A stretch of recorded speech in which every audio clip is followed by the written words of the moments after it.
ನಮಸ್ಕಾರ, ಸಂಪೂರ್ಣ ನ್ಯೂಸ್ಗೆ ಸ್ವಾಗತ. ನಾನು ಮಹಾದೇವ್ ದಿಗ್ಗಾಂವ್. ಭಾರಿ ಕುತೂಹಲ ಕೆರಳಿಸಿದಂತಹ ಕರ್ನಾಟಕದ ಬೈ ಎಲೆಕ್ಷನ್ನಲ್ಲಿ ಕಾಂಗ್ರೆಸ್ ಭರ್ಜರಿ ಜಯ ಸಾಧಿಸಿದೆ. ದಾವಣಗೆರೆ ಹಾಗೂ ಬಾಗಲಕೋಟೆ ಎರಡೂ ಕ್ಷೇತ್ರಗಳಲ್ಲಿ ಕಾಂಗ್ರೆಸ್ ತನ್ನ ವಿಜಯ ಪತಾಕೆ ಹಾರಿಸಿದ್ದು, ಕಾರ್ಯಕರ್ತರು ಸಿಹಿ ಹಂಚಿ ಪಟಾಕಿ ಸಿಡಿಸಿ ಸಂಭ್ರಮಿಸಿದ್ದಾರೆ. ಆ ಕುರಿತು ಕಂಪ್ಲೀಟ್ ಡೀಟೇಲ್ಸ್ ಇಲ್ಲಿದೆ, ನೋಡ್ಕೊಂಬನ್ನಿ.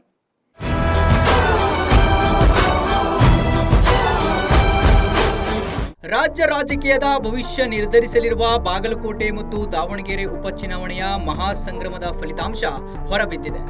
ಜಿದ್ದಾಜಿದ್ದಿನ ಕಣವಾಗಿದ್ದ ದಾವಣಗೆರೆ ದಕ್ಷಿಣ ವಿಧಾನಸಭಾ ಕ್ಷೇತ್ರದಲ್ಲಿ ಶಾಮನೂರು ಮೊಮ್ಮಗ ಹಾಗೂ ಕಾಂಗ್ರೆಸ್ ಅಭ್ಯರ್ಥಿ ಸಮರ್ಥ ಶಾಮನೂರು ಗೆದ್ದು ಬೀಗಿದ್ದಾರೆ. ಬಿಜೆಪಿಯ ಶ್ರೀನಿವಾಸ ದಾಸಕರಿಯಪ್ಪ ವಿರುದ್ಧ ಸಮರ್ಥ ಜಯಬೇರಿ ಬಾರಿಸಿದ್ದಾರೆ. ಒಟ್ಟು 69,302 ಮತ ಪಡೆದು ಗೆಲುವಿನ ನಗೆ ಬೀರಿದ್ದಾರೆ.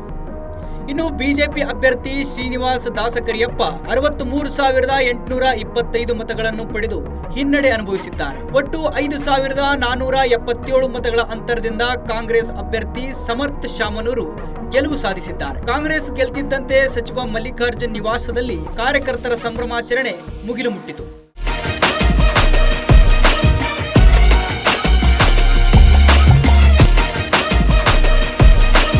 ಇನ್ನು ಬಾಗಲಕೋಟೆ ವಿಧಾನಸಭಾ ಚುನಾವಣೆಯ ಫಲಿತಾಂಶ ಹೊರಬಿದ್ದಿದ್ದು, ಕಾಂಗ್ರೆಸ್ ಅಭ್ಯರ್ಥಿ ಉಮೇಶ್ ಮೇಟಿ ಭರ್ಜರಿ ಗೆಲುವು ಸಾಧಿಸಿದ್ದಾರೆ. 97,941 ಮತಗಳನ್ನು ಪಡೆದು ಕಾಂಗ್ರೆಸ್ ಗೆಲುವಿನ ನಗೆ ಬೀರಿದೆ. ಬಿಜೆಪಿ ಅಭ್ಯರ್ಥಿ ವೀರಣ್ಣ ಚಾರಂತಿಮಠ್ ವಿರುದ್ಧ 22,867 ಮತಗಳ ಅಂತರದಿಂದ ಭರ್ಜರಿ ಜಯ ಸಾಧಿಸಿದ್ದಾರೆ. ಇನ್ನು ಬಾಗಲಕೋಟೆಯಲ್ಲಿ ಕಾಂಗ್ರೆಸ್ ಜಯಬೇರಿ ಬಾರಿಸುತ್ತಿದ್ದಂತೆ ಮತ ಎಣಿಕೆ ಕೇಂದ್ರದ ಹೊರಭಾಗದಲ್ಲಿ ಕಾಂಗ್ರೆಸ್ ಕಾರ್ಯಕರ್ತರು ನೂರಾರು ಸಂಖ್ಯೆಯಲ್ಲಿ ಜಮಾಯಿಸಿದ್ದು, ಉಮೇಶ್ ಮೇಟಿ ಪರ ಘೋಷಣೆಗಳನ್ನು ಕೂಗಿ ಸಂಭ್ರಮಿಸಿದ್ರು.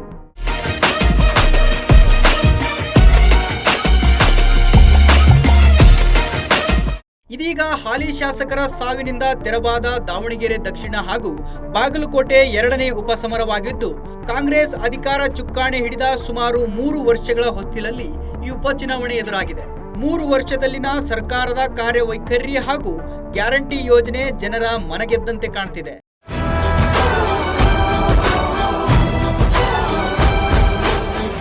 ಇದಾಗಿತ್ತು ಇವತ್ತಿನ ವಿಶೇಷ.